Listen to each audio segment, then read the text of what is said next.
Marina Blake had never intended to stay long in the house her parents left behind. It was modest, boxy, with weathered cedar siding and a front lawn that had been overtaken by stubborn crabgrass and yellow dandelions. The property sat near the end of a curved residential cul-de-sac in a quiet Virginia suburb, just enough out of town to feel peaceful but close enough to civilization for deliveries and emergencies.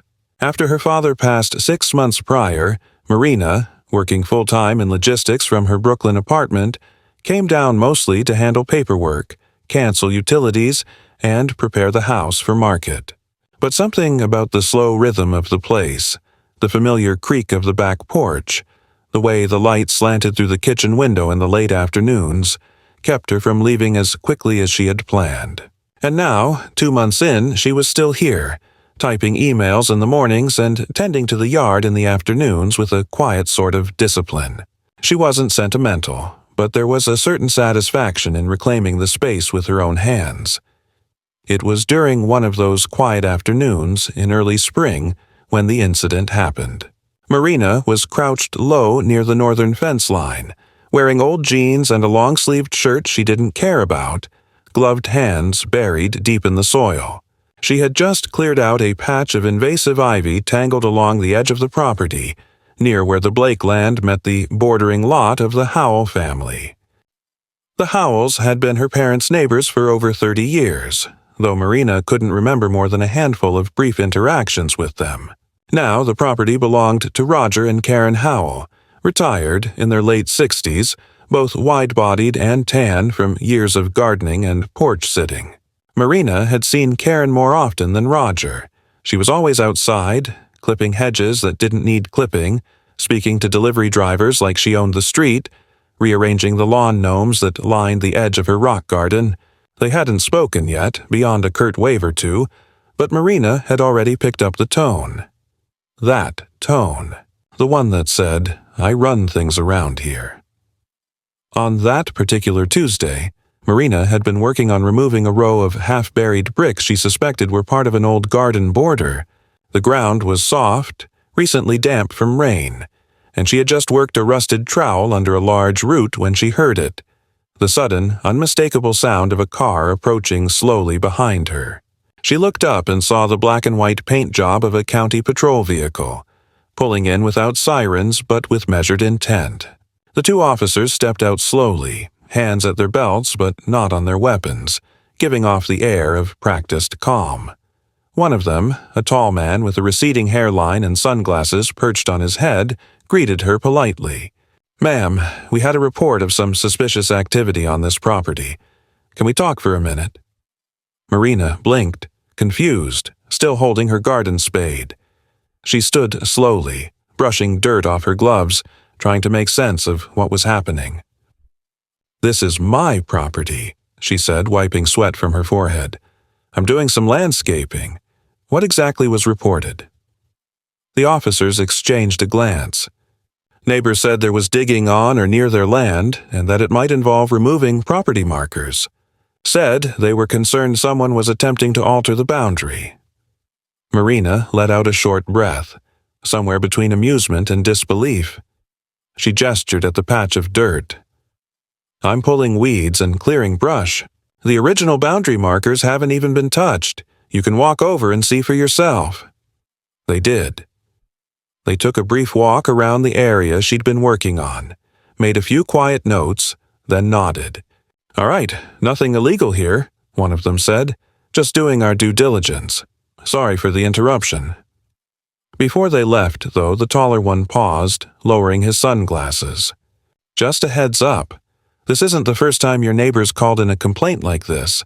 A couple years back, your dad had some kind of boundary issue with her, just so you know." And then they were gone. Marina stood still for a long time after that, staring at the crumbling fence, then down at the dirt under her feet. Her first instinct wasn't anger. It was a kind of deep wariness, like she had just been handed a puzzle with missing pieces. She'd known Karen was territorial.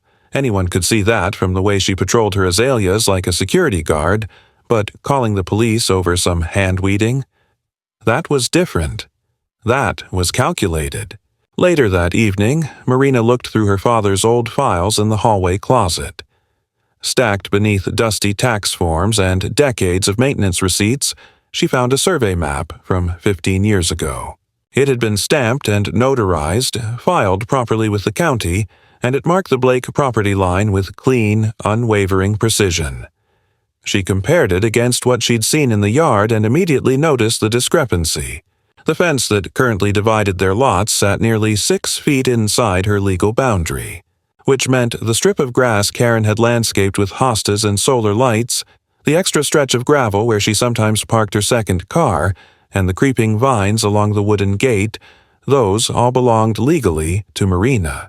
She didn't sleep much that night. It wasn't the idea of a fight that kept her up. It was the anticipation of the type of fight she was now almost certain would come. Karen Howell hadn't called the cops because she was confused or frightened. She had done it to send a message, and if that message was, "Stay off the edge of the property we've decided is ours," then Marina now knew exactly what had to happen next. She wasn't naive. She didn't want a feud, but she wasn't going to ignore the fact that someone else had slowly absorbed part of her family's land. And she certainly wasn't going to let herself be bullied into silence with police visits and passive-aggressive lawn decorations. Marina had never been loud or confrontational by nature, but she understood leverage and she understood process. She worked in logistics for a living. Systems, documentation, and escalation were second nature to her. The next morning, she called a licensed land surveyor and scheduled a formal assessment. She made sure to request a digital copy of the updated map in case it came to a dispute.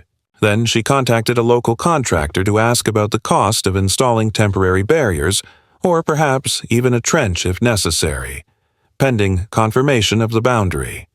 She didn't want to make a scene. She wanted to do this right. But as she watched Karen that afternoon, watering the hydrangeas along the disputed line with the ease of someone who believed ownership was about longevity, not legality, Marina felt a shift inside her.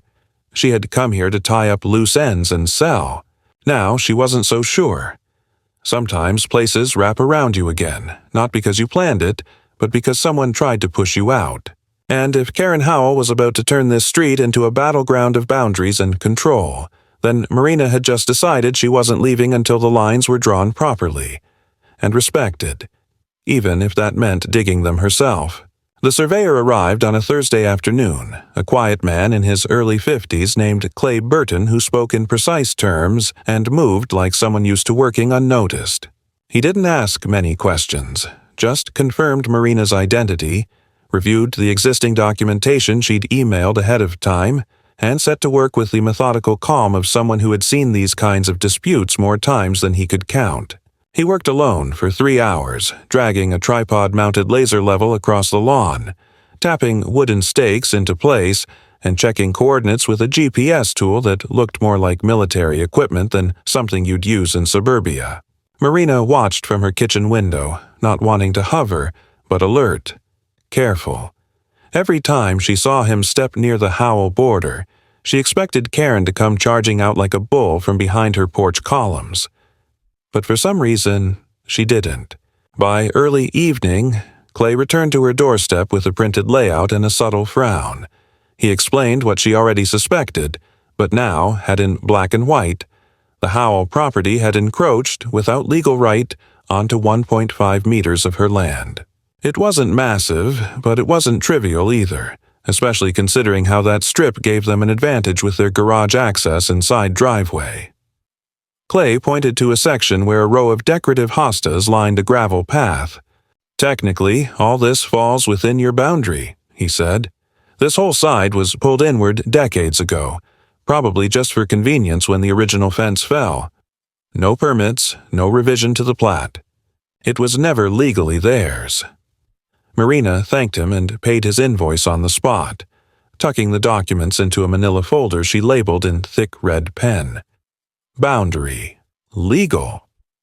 That evening, as the sun dipped below the horizon, casting long shadows over the neighborhood, She walked the perimeter with a piece of twine and tied it between the stakes Clay had left in the ground.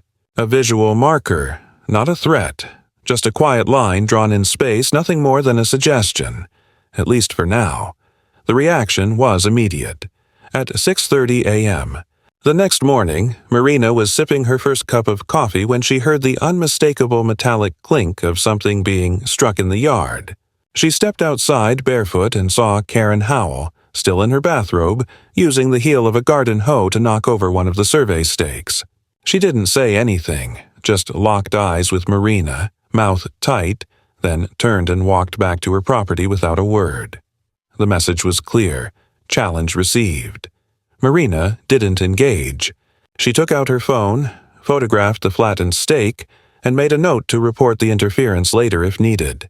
Then she placed a new one in the ground before finishing her coffee. By noon, the escalation had begun in earnest. A code enforcement officer appeared unannounced at her door, clipboard in hand, eyes flicking up and down her body as if assessing whether she matched the violator description. He was polite, but there was an undertone of routine aggression in his posture, like he was used to people lying to him and expected her to do the same. "We received a report of unpermitted excavation activity on this property," he said, stepping into the front yard without waiting for her invitation. "Neighbors claim you're disturbing soil dangerously close to their garage foundation." Marina, already armed with her documentation, offered him the survey map, contractor consultation notes, and even Clay Burton's certification. The officer reviewed everything in silence, clearly annoyed to find it all in order. "Looks like you've done your homework," he muttered, handing it back. "Still, we'll need to keep a file open in case of additional complaints. You'll be notified in writing if anything formal comes of it." After he left, Marina finally allowed herself a long, measured breath. So this was Karen's game. Paper cuts, not punches. Not direct confrontation, but weaponized process. Use the system as a bludgeon. File enough noise and hope the bureaucracy strangles the target on its own. It wasn't stupid. It was the old-school control through attrition. That night, as Marina watered the small bed of wildflowers she'd started near the back deck, she saw movement through the slats of the wooden fence. Karen was out again, holding a flashlight, pretending to look for something. But her aimless pacing along the fence line told a different story. She was checking, measuring, watching to see if Marina would retaliate. Instead, Marina filed her own documentation. She scheduled a formal notice to be sent to the Howell residence, certified and stamped notification of property line confirmation, with a copy of the survey enclosed. She didn't phrase it as a threat, but as a courtesy update regarding verified parcel dimensions. A lawyer had helped her craft the language: neutral, factual, irrefutable. She didn't deliver it personally, she had it mailed. By the following weekend, Karen stopped speaking altogether. She no longer waved, no longer smiled in that stiff-mouthed way she had previously weaponized. Roger Howell, who had kept to himself until now, began appearing more frequently, mostly outside in the mornings, watering nothing and checking the same side gate over and over again. His face was tighter, his walk more purposeful. Marina felt the pressure building, not dramatic, not explosive, but slow and silent, like heat rising in a sealed room. Then came the turning point. A landscaping truck pulled up to her house on Monday morning, delivering the first load of gravel and timber Marina had ordered to begin the groundwork for a temporary drainage trench along the disputed edge. She wasn't building a fence or pouring concrete, nothing permanent. Just a functional, shallow trench to redirect runoff and mark the line. It was a temporary, non-invasive landscaping feature, approved under local ordinances and confirmed by the same contractor who'd advised her earlier. But the truck hadn't been parked for more than 6 minutes when Karen came outside in full makeup and a bright floral tunic, arms crossed over her considerable chest, barking loud enough for the whole street to hear. "What exactly are you building, Marina? I hope you have approval for whatever mess you're making over there." She didn't wait for an answer. "Because I'll tell you this right now. If any of that gravel ends up shifting into our yard, you'll be paying for the cleanup and repairs, and whatever drainage problems you create." Marina, who had already learned the futility of engaging, said nothing. She simply handed the foreman a printed copy of her project plan, walked inside, and locked the door behind her. Her windows remained open, though, and from the kitchen she could hear Karen ranting at the workers for the better part of 10 minutes before giving up. What she didn't expect came 2 days later. A formal letter was taped to her door in a plastic sleeve, stamped not by any municipal department, but by the Howells' personal attorney. The letter accused Marina of malicious obstruction and alleged that her landscaping activities were deliberately interfering with the peaceful use and enjoyment of neighboring property. It threatened a civil complaint should she fail to cease and desist all boundary-related activities until such time as a neutral arbitrator could review the disputed claim. This time, Marina did respond, not in words, but in strategy. She retained her own attorney, a woman named Lillian Cortez who specialized in boundary and easement cases. Lillian was calm, meticulous, and unimpressed by dramatics. After reviewing the documents and the Howell letter, she said simply, "They're playing defense badly. They know they've been using land that isn't theirs, but they think if they escalate fast enough, you'll retreat." She paused, then smiled for the first time. "We won't." The following morning, Marina stood in her yard as the trench was finally cut. Clean, narrow, and directly along the legal line that Clay Burton had confirmed 2 weeks prior. It wasn't deep, just enough to redirect runoff, but to the Howells, it may as well have been a moat. It cut off their shortcut, blocked their casual trespass, and redefined the space they had quietly absorbed for years. Roger watched from the garage. Karen didn't come outside. No one spoke, and for the first time since her father died, Marina felt the ground beneath her shift. Not physically, but emotionally. The fight wasn't over, not by a long shot. But the line was drawn, and this time it wasn't going anywhere. The trench changed everything, not in a sudden, explosive way, but with the slow, deliberate finality of a door closing behind you. It was just a line in the earth, measured, leveled, and filled with packed gravel, but it represented something far more confrontational than Marina had initially intended. She didn't smile when it was done. There was no satisfaction, no triumph, only a measured sense of inevitability. The Howell property had crossed into hers for years, silently and without resistance. Now that it was corrected, visibly and legally, the temperature of the entire street shifted. What had been cold politeness became stifling tension. People noticed. Neighbors who had once waved casually now seemed to hesitate. The mail carrier gave her property a wide berth. The local handyman who used to service multiple homes on the block no longer parked near her curb. The Howells, of course, escalated in their own way. It started with the sprinklers. Within a week of the trench being finished, Marina noticed that the soil along her side of the trench, especially the section nearest to the shared border, was unusually wet each morning. Not soaked by rain, but saturated in a way that suggested intentional irrigation. She walked the perimeter twice before she spotted it. A row of adjustable sprinkler heads Karen had placed along the inside of their garden, all tilted just enough to spray a fine mist over the trench and into Marina's yard. It wasn't enough to damage anything outright, but it was persistent and targeted.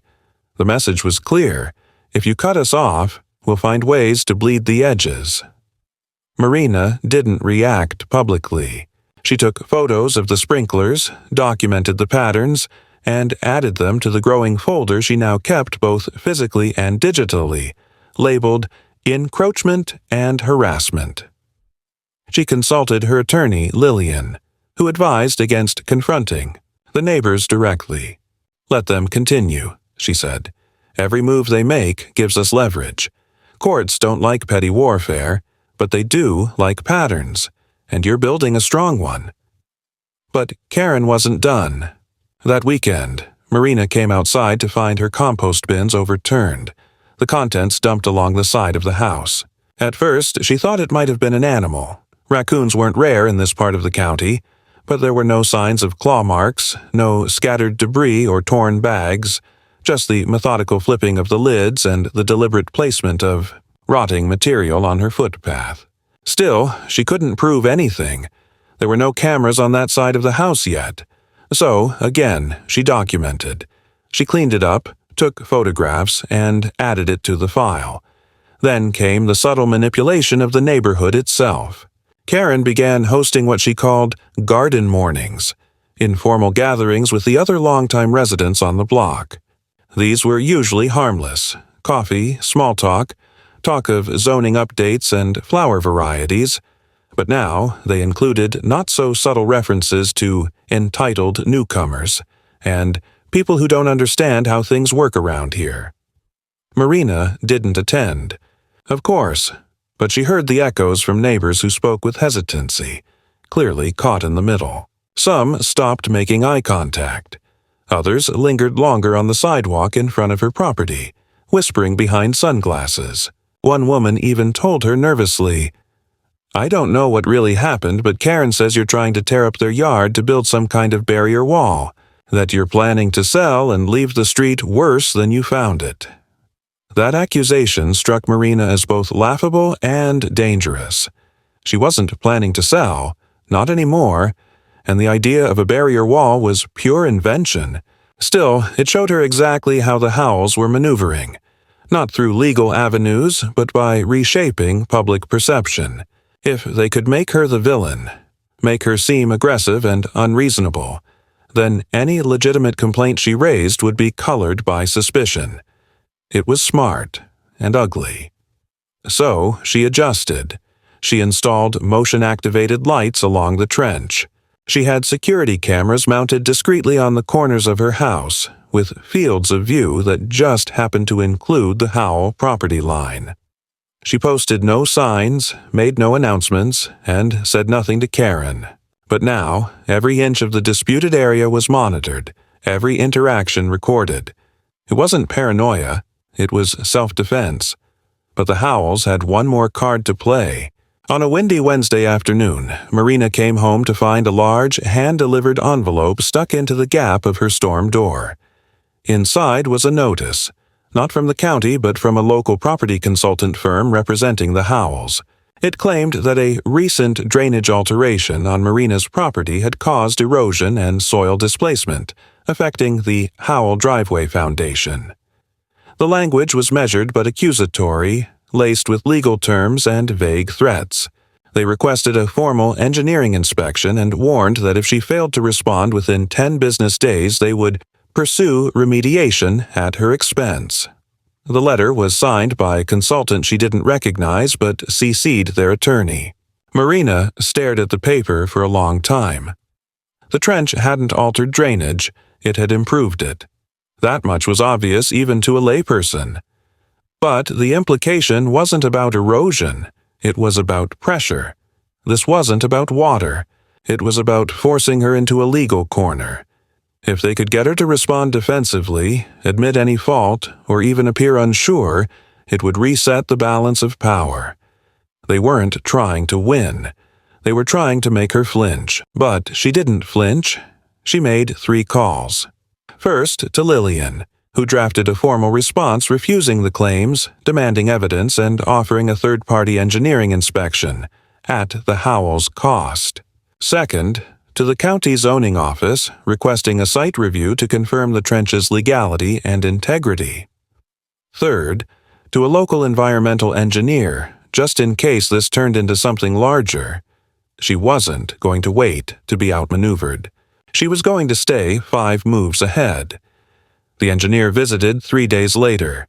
His name was Victor Hanley, a tall man in his late 40s with a quiet demeanor and an evident fondness for detail. He examined the trench, the slope, the nearby drainage outlets, and the Howell property line. His conclusion was simple and written plainly in his report: no risk of erosion, no violation of code, and no observable soil displacement outside of expected seasonal runoff. Marina paid him in full, added the signed statement to her folder, and forwarded everything to Lillian, who appended it to the official correspondence chain with the Howells. And still, she said nothing to Karen. The silence seemed to unnerve them more than anything. For the next week, Marina noticed the same behavior repeated daily. Karen coming out around the same time, watering plants that didn't need it, rearranging wind chimes, brushing non-existent dirt from the porch railing. Always watching, always lingering near the fence line, as if waiting for Marina to say something, to snap, to confront. But Marina didn't. She waved once out of habit, and received nothing but a cold stare in return. Then came the dog. It appeared late one evening, large, off-leash, brindled, maybe a mastiff mix. Marina found it growling near her garbage bins just before midnight, teeth bared, posture aggressive. She froze, backed away slowly, and waited until it wandered off before securing the bins and heading back inside. The next day, she asked around. No one claimed it. But 3 nights later, it returned, this time tearing through a mulch pile and clawing at her compost again. She called animal control. By the time they arrived, the dog was gone. A neighbor whispered later that Karen had fostered a rescue recently, but probably didn't want to mention it officially because of the HOA rules. Marina didn't bother verifying. She just installed additional motion lights and kept her side gate locked at all times. And that, perhaps, was the most exhausting part of it all. Not the trench, or the paperwork, or the legal maneuvering, but the psychological erosion. The knowledge that every day, every interaction, every step she took outside her own home had to be calculated, recorded, defended. The stress wasn't constant. It was ambient, like white noise that never stopped. But she didn't break. Not yet. And she didn't back down. Because if there was one thing Marina Blake had learned through all of this, it was that control wasn't taken with force. It was taken through patience, documentation, and unshakable resolve. Karen Howell could bluff, intimidate, and provoke all she wanted. But this wasn't her yard. Not anymore. The earth had been marked, and the first battle had ended. Marina was still standing. The breaking point did not come with a scream, a slammed door, or flashing lights.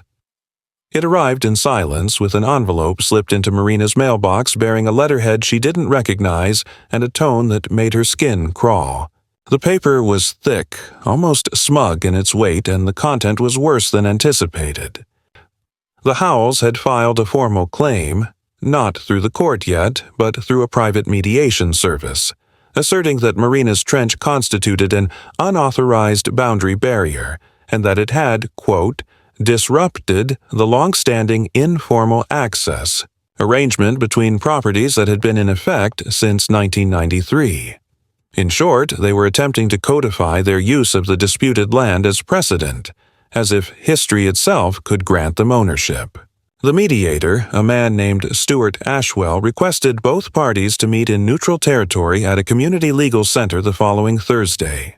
The letter was polite, deliberately conciliatory, but Marina recognized it for what it was, an ambush dressed up as civility. Lillian agreed to attend with her and prepped her with exact instructions.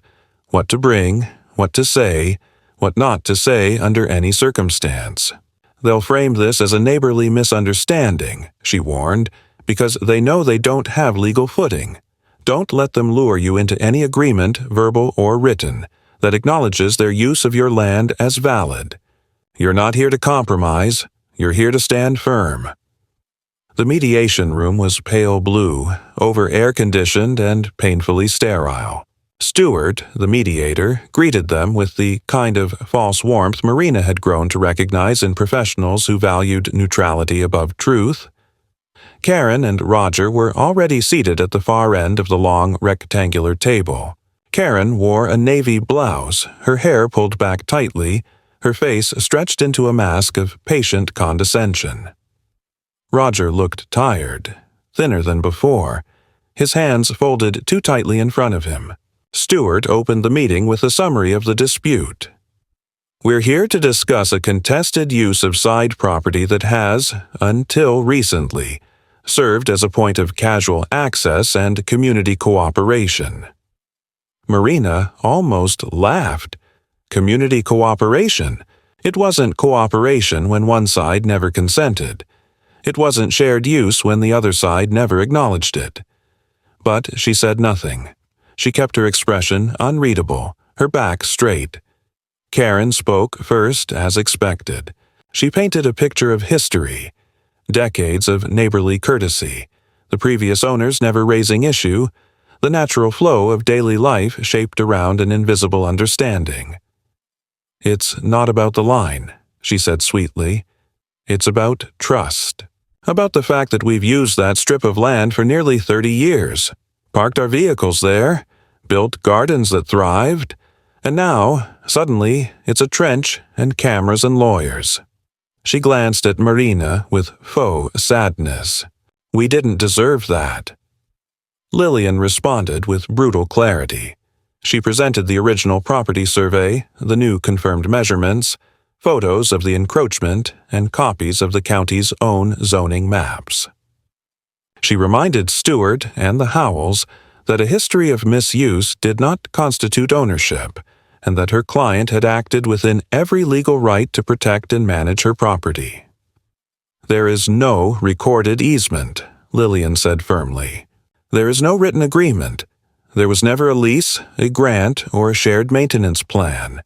You are not owed land simply because you were allowed to walk over it for a few years."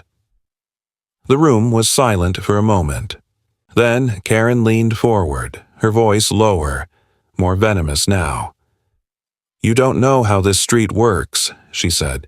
"You think you can just walk in here, change everything, and hide behind paperwork. But neighbors talk. People remember.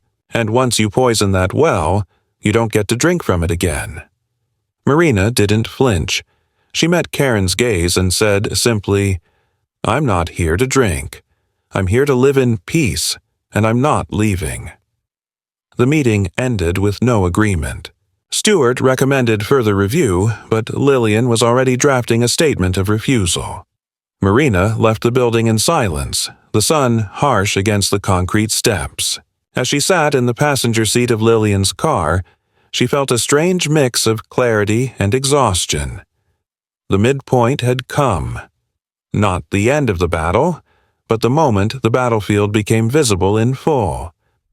There would be no reconciliation. No retreat. Just forward. Back home, things changed again. Karen no longer pretended to be polite. The passive aggression gave way to calculated cruelty. One afternoon, Marina found her mailbox left open in the rain, her letters soaked and illegible. Another day, her trash bins were pulled to the street, lids removed, contents half scattered. Nothing overtly illegal. Just enough to irritate, to distract, to consume mental energy. The neighborhood tightened further. She began to notice gaps in conversations when she approached. People avoided eye contact.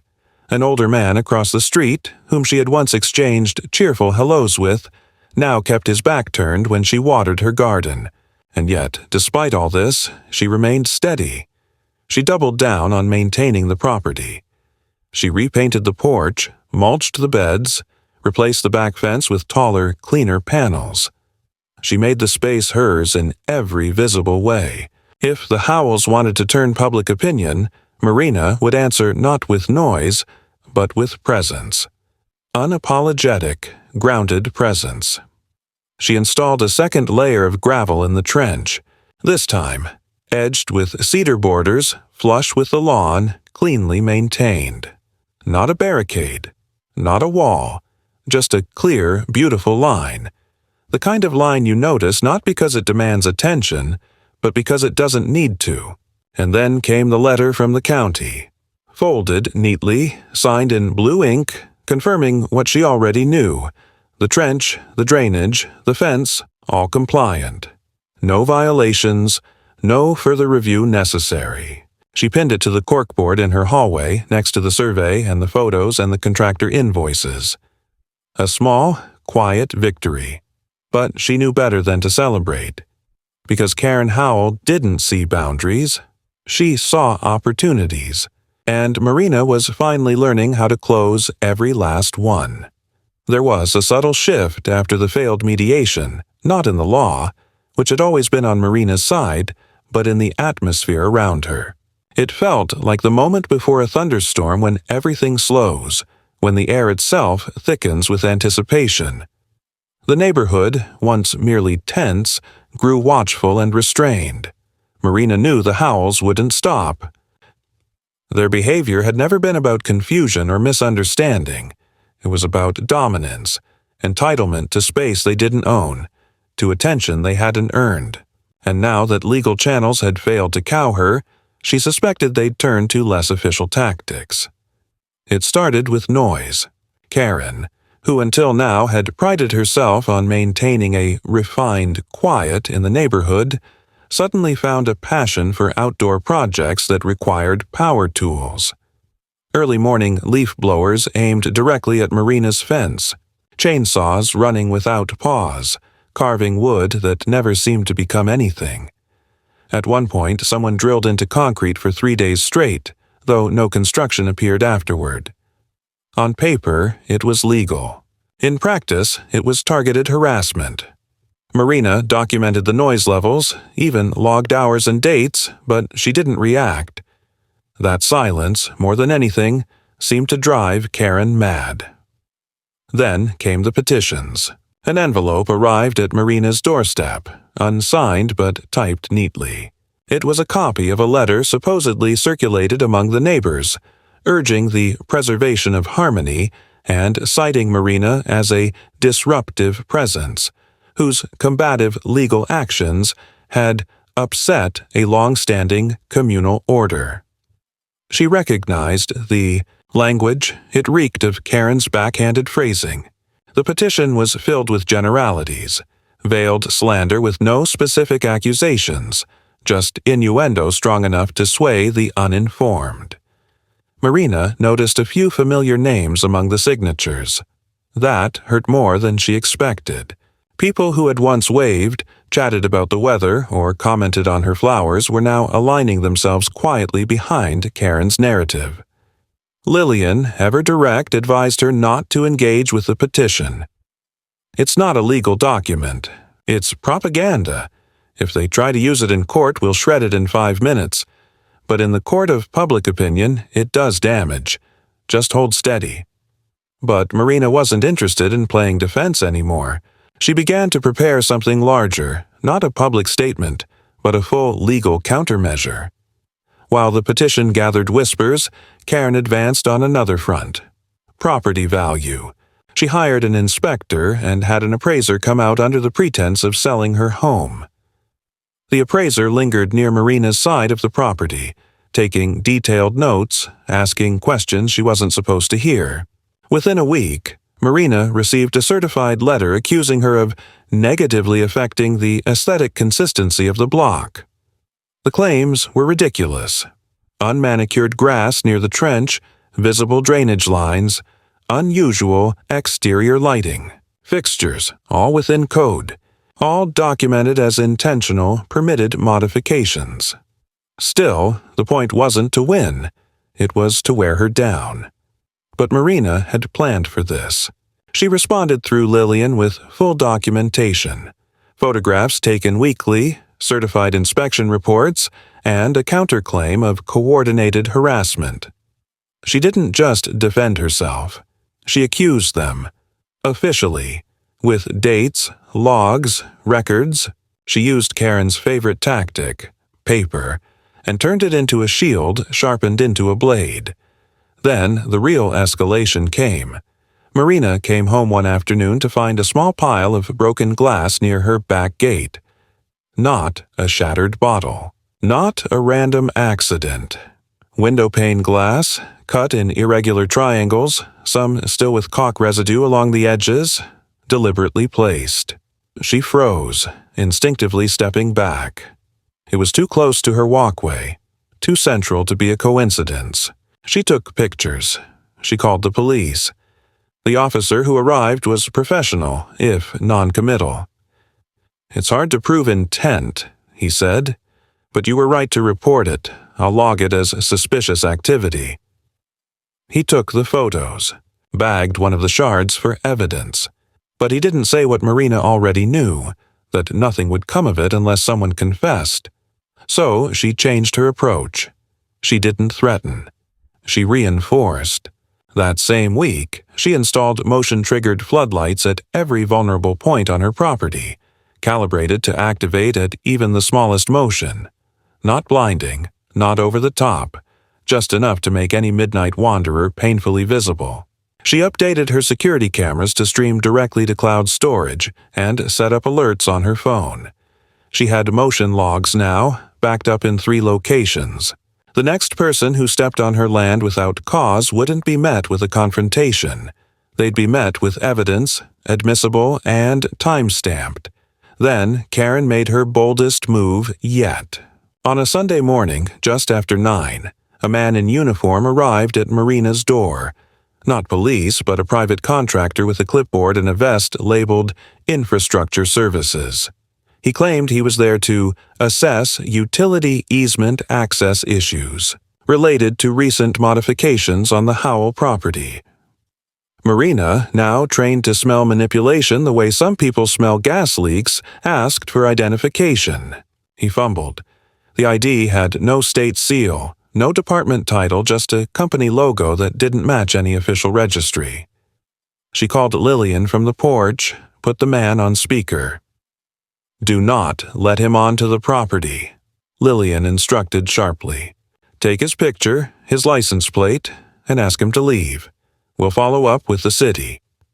The man left quickly when she refused access. She photographed everything. Later, Lillian confirmed what they suspected. The company didn't exist. It was likely a local handyman dressed up as an inspector, sent to gather information or intimidate her into compliance. That same day, Marina filed a formal complaint with the city and contacted local utilities to confirm no easement checks had been scheduled. Nothing was on the books. The next morning, Marina found her side gate unlocked. Not broken, not forced, just unlatched. She never left it that way. That detail chilled her more than the glass. Someone had crossed onto her land, touched her property, and left no trace beyond subtle disruption. It wasn't a warning. It was a demonstration. Whoever it was wanted her to know they could get close. She resecured everything, changed the locks, installed contact sensors on all gates, and updated her neighbors. Not to accuse, but to quietly assert that she was watching now, too. And then, one night, a man she didn't recognize knocked on her door. He was in his late 40s, rough-looking, wearing faded work clothes and carrying a folder. He introduced himself as a real estate investor. "I heard through the grapevine you might be looking to sell soon," he said, smiling too widely. "I've got cash on hand and no problem taking over with the existing issues. You don't even have to clean up. Could be out of your hair in 30 days. It took every ounce of restraint not to slam the door. Instead, Marina asked calmly, "Did Karen Howell send you?" He looked briefly startled, then grinned like it didn't matter. "Just thought I'd make an offer before things get messier." She stepped back, closed the door, and called Lillian. "They're trying to squeeze me out," she said. "This isn't about land anymore. It's about control." To which Lillian replied, "Then it's time we take the fight somewhere they can't twist the rules." She filed a formal civil complaint the following week, not just against the Howells, but against unknown parties involved in trespass, property interference, and coordinated harassment. The suit didn't name individuals, it named behaviors, actions, consequences. She had documentation, logs, letters, recordings, time-stamped video, third-party inspections. She wasn't trying to scare them.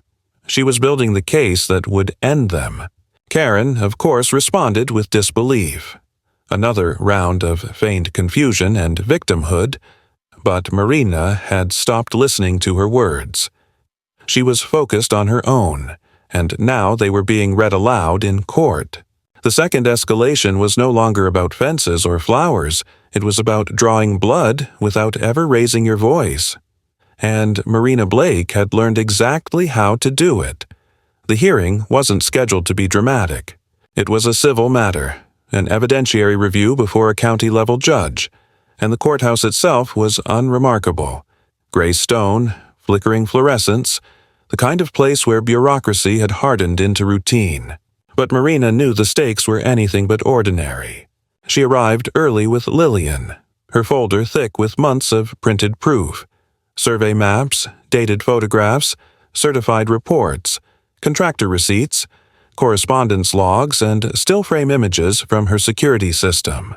There were no exaggerated accusations, no speculation, only cold, measured, admissible truth.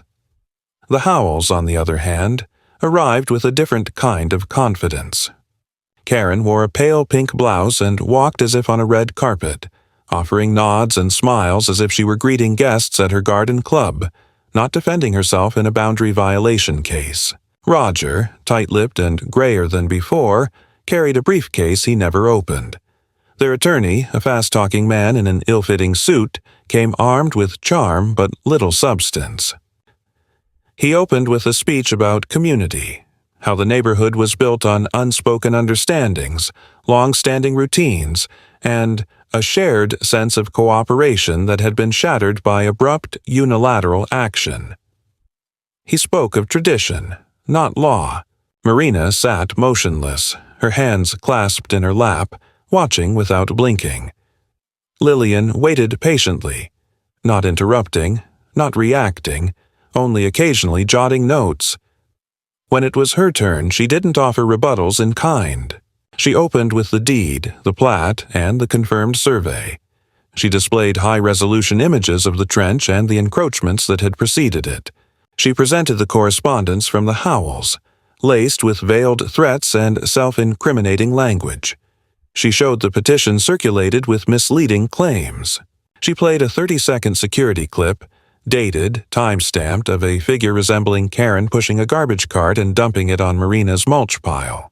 Then, without raising her voice, she handed over the report from the environmental engineer that disproved every claim of drainage damage or property impact. The courtroom stayed quiet. The judge, a reserved man with tired eyes, asked only one question during the entire presentation. Have the defendants offered any legal document confirming an easement or agreement to use the disputed property? The Howell attorney fumbled. Not in writing, Your Honor, but the behavior was grandfathered in by community standards. The judge's pen paused. We're not discussing social agreements. We're discussing property lines. Show me where, in statute or precedent, a casual routine overrides a surveyed title. There was no answer. By the end of the day, the order was issued. The judge acknowledged the evidence as overwhelming, affirmed Marina's full rights to her property, and placed a formal restraining condition on the Howells. They were no longer permitted to step within 1 meter of the trench or make contact in any form beyond legal representation. The petition was dismissed as irrelevant. The false inspection attempt was entered into the record as grounds for further action should any repeat incidents occur. The judge issued a secondary warning, though not a penalty for coordinated neighborhood interference. Marina had not requested damages. The judge commended her for that. You've shown restraint under considerable provocation, he said, and documented your case with clarity. That's rare. Karen stood frozen as the judge spoke. Her expression did not change, but something collapsed inward. Not rage, not panic, just a sudden loss of control that read clearly on her face.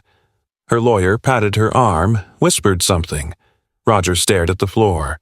When the hearing ended, they left without a word, brushing past Marina in the hallway with forced indifference. Marina didn't speak either. She didn't need to. Outside, Lillian turned to her and simply said, "This was surgical.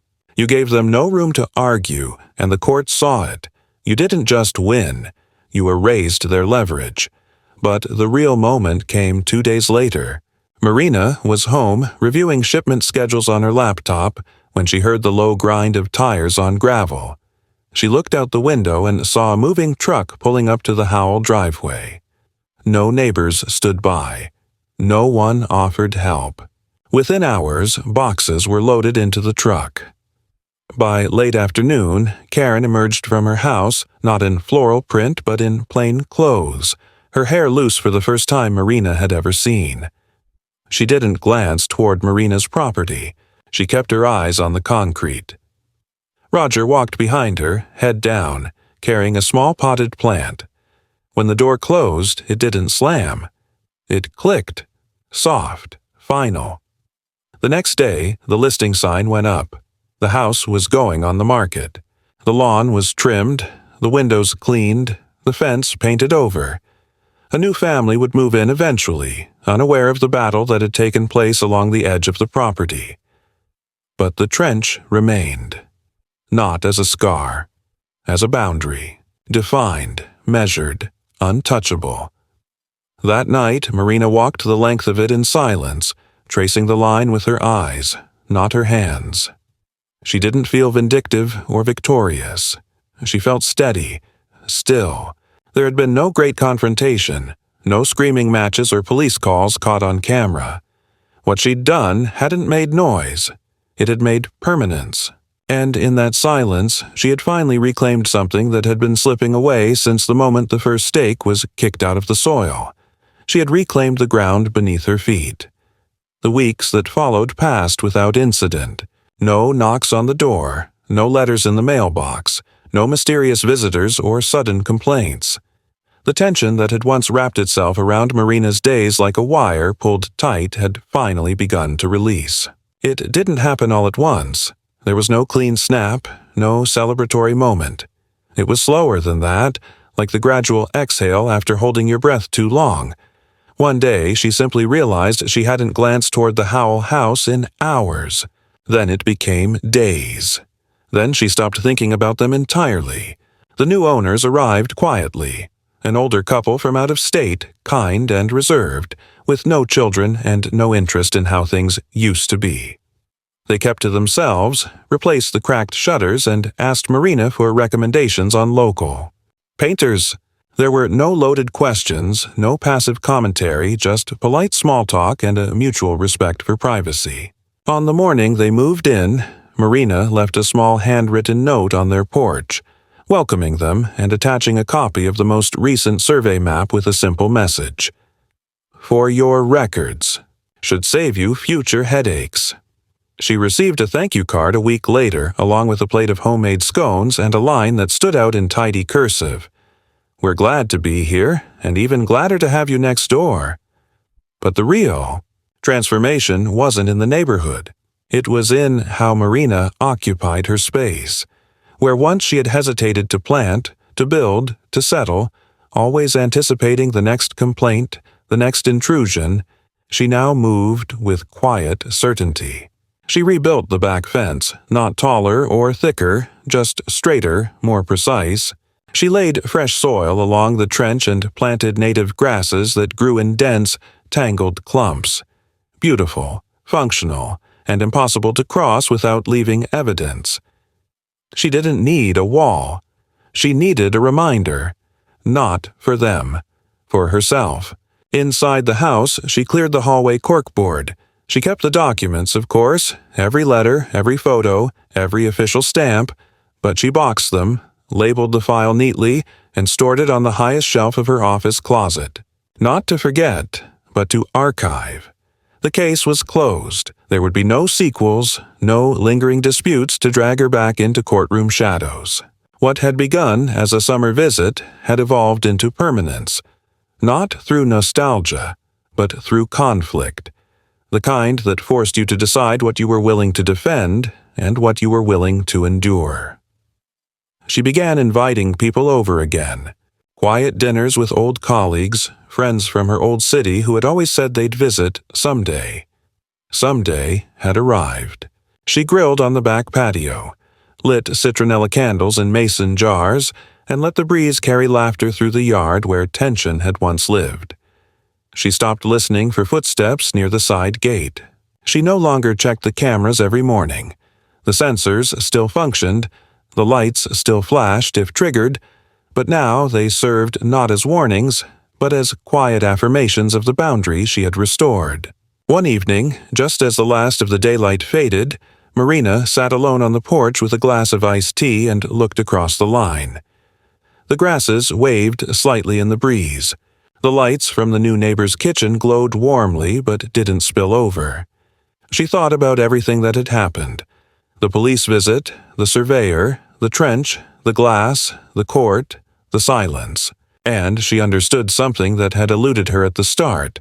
It had never really been about land. It had been about space. Ownership, yes, but more than that. Presence. The right to exist undisturbed. To define your own edges without someone else redrawing them in pencil behind your back. The Howells hadn't just tried to claim soil, they had tried to erase clarity, to blur lines, to exhaust her into forfeiting what was hers. And they had failed. Not because she'd shouted louder, but because she hadn't flinched. Because she'd made her case where it mattered. In records, in patience, in stone and gravel and roots that took hold where none had grown before. Now, when neighbors walked past, some still avoided eye contact. Others nodded politely. A few smiled with something resembling respect. She returned each gesture with calm neutrality. She wasn't angry anymore. There was no need. The power she held now wasn't in retaliation. It was in certainty, in the proof that she could be tested and would not fold, that her silence was not submission, that her refusal to be provoked was the very thing that kept her untouchable.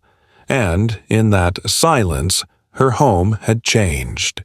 Not in appearance, not in price, but in meaning. It was no longer a house she had inherited. It was a place she had earned, and no one would cross it again.